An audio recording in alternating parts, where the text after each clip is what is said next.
On the coldest morning of the year, when the streets were wrapped in a silence that only falling snow can create, a woman sat hunched over on a weather-beaten bench at a lonely bus stop, her thin coat clinging to her frame like paper against the bite of winter, her shoes worn through so badly that melted ice seeped into her socks, leaving her trembling not just from the freezing air but from the hopelessness that had followed her for months. And while people passed by, some hurrying to work with steaming cups of coffee, others dragging shopping bags heavy with groceries, none of them spared her more than a glance, because in big cities, invisibility becomes a cloak the struggling wear, and that cloak had become her reality. Yet even as she sat there with her head bowed, wondering if the next bus would carry her anywhere worth going, her life was about to pivot in a way she could never have predicted. Because sometimes, as countless social workers note, a single human connection can do what months of silent endurance cannot. And into this gray moment entered the bright sound of a child's boots crunching on packed snow, small determined steps that carried innocence straight into the path of despair. For the child, no more than 6 years old, was bundled in a pink puffer jacket with a pom-pom hat bouncing as she moved, her cheeks red from the cold, but her smile untouched by it. And she stopped right in front of the shivering woman, as if the universe had guided her there, clutching a half-eaten cookie in one mitten and holding it out with the pure generosity only children understand, asking in the softest voice, "Are you cold? Do you want this?" And those words pierced the woman deeper than the icy wind ever could, because in weeks of wandering through indifference, no one had offered her anything, not a word, not a glance. And here was this child, this stranger, extending not just food but dignity, and the woman, throat tight, wanted to refuse, but her hunger betrayed her as she took the cookie, her cracked lips whispering a thank you. She wasn't sure the child heard, but what she did hear, clearer than any sound in her memory, were the next words, whispered with the raw honesty of childhood. "Can you be my mommy?" And time froze at that bus stop, the snowflakes suspended like confetti in the air. The woman staring at the girl in disbelief, her mind racing with questions, because who asks that? Who dares to pull on the deepest wound of someone who has lost everything? Yet there it was, the plea of a child whose own story carried its own weight, because behind her stood a man, her father, watching with a mix of protectiveness and shock, and his presence introduced the first challenge. What would he think, seeing his daughter cling to a stranger who looked homeless, fragile, barely able to take care of herself, let alone a child? And yet his eyes didn't hold judgment, only curiosity, perhaps even recognition that children often see truths adults overlook, because research shows children make emotional connections faster and more freely than grown-ups, unfiltered by suspicion. And maybe his daughter saw something in this woman, a gentleness behind the exhaustion, a mother-shaped space in her life that longed to be filled. And the woman's challenge was just as sharp, for she had nothing to give.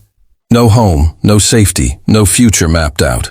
And being asked to step into the role of mommy, when she could barely survive the night, seemed like a cruel twist of fate.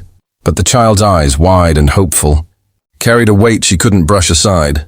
And in that silence, the father finally stepped forward, his breath misting in the frosty air, his coat neat, his shoes polished, the kind of man who looked like he belonged to a world far from hers. And yet instead of pulling his daughter away, instead of scolding her, he spoke gently, "Are you okay?" And those 3 words felt heavier than any lecture, because for the first time in months, someone acknowledged her existence. And though her lips shaped the lie, "I'm fine," her trembling hands betrayed the truth, and the father saw it. And what he did next broke the wall society had built between them.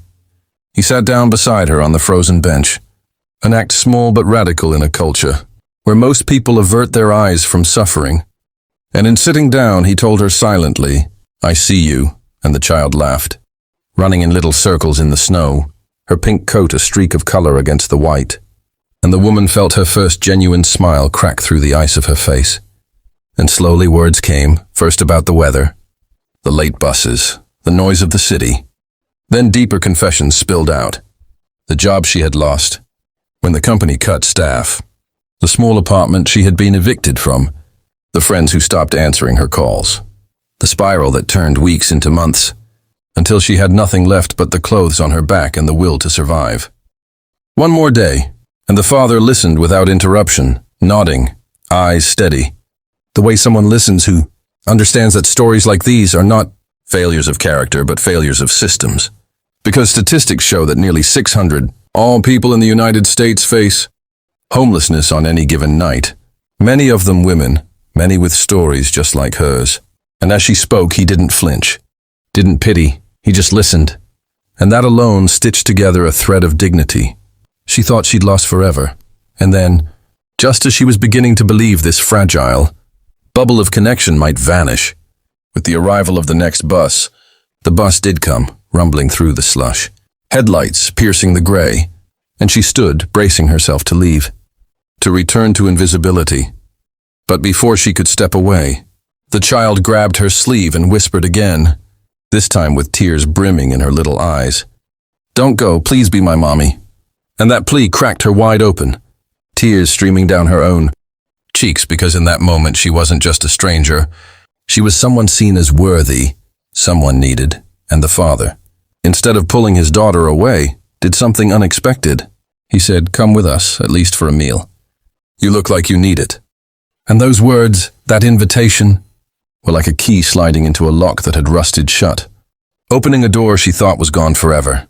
And so she went, hesitantly at first, every step beside them feeling unreal. And what awaited wasn't a miracle in the storybook sense. No instant marriage, no magical rescue, but something far more powerful. A warm meal, a safe space at their table, laughter ringing in the air as the child chattered about school and snow angels. And for the woman who had eaten scraps and slept in alleys, this simple moment was a banquet of hope. Because human connection heals wounds deeper than hunger ever could. And from that night onward, something in her shifted. She began to believe again, to see herself not as discarded, but as someone who could belong. And while her journey to rebuilding her life was long, with shelters, jobs, therapy, and countless setbacks, she carried with her the memory of that pink-coated child and her question that melted the coldest parts of her soul. And years later, telling the story herself, she would often say that it wasn't the food or even the kindness of the father that saved her. Though both mattered, it was the child's words. "Can you be my mommy?"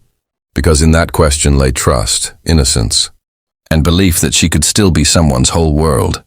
And psychologists agree that moments like these can redefine identity, pulling people back from the edge of despair. Because when you are treated as valuable by someone else, you begin to reclaim that value for yourself. And that is why this story matters. Not just as a tale of one woman's survival, but as a reminder that every invisible person we pass has a story. Every stranger in the cold carries dreams and pain. And sometimes the smallest gesture, a smile, a word, a cookie, can ignite the spark that changes everything. So the next time you rush past someone in need, remember the woman at the bus stop. Remember the child who refused to see her as invisible. And ask yourself, what would happen if I stopped? If I sat down, if I saw them? Because kindness is the only currency that grows when spent. And in a world where winter can feel endless, your small act of warmth might just be the miracle someone has been waiting for. And if this story touched you, don't stop here. Because the next video on your screen will take you even deeper into the kind of moments that remind us humanity is never truly lost. It only waits to be awakened.